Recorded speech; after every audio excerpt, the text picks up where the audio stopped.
జగన్ పనికిరారంట అధికారానికి. ఆవిడే ఇచ్చేసింది స్టేట్మెంట్. ఎందుకంటే మళ్ళీ పాదయాత్ర అంటే ఎవరూ నమ్మరు. ఎందుకు నమ్మరు? ప్రతి ఒక్కరిని కూడా వచ్చి దగ్గర తీసుకొని ముద్దు పెడితే ఏదో ఓదార్పు గీదార్పు అనుకున్నారు. బట్ ఆ పాదయాత్ర ఫలించలేదు కదా.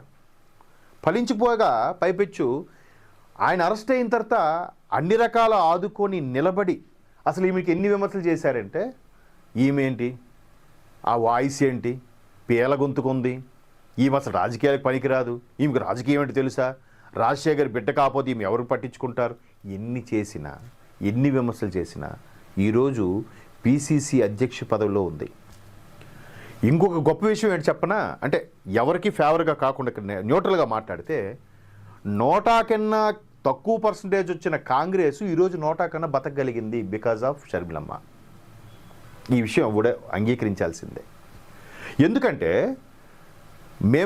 మేమే సుప్రీం పవరు, మేమే పదవిలో ఉంటాము అని కాంగ్రెస్ అప్పట్లో చెప్పినప్పుడు యూపీఏ గవర్నమెంటు తెలంగాణకి ఇచ్చిన తర్వాత మేము ఆంధ్రప్రదేశ్కి మేము న్యాయం చేస్తాం, మేము చూసుకుంటాం. ఇంటి లేదు రాజుల్లాగా, రాజుల ఫ్యామిలీ పరిపాలిస్తున్నట్టు భారతదేశాన్ని.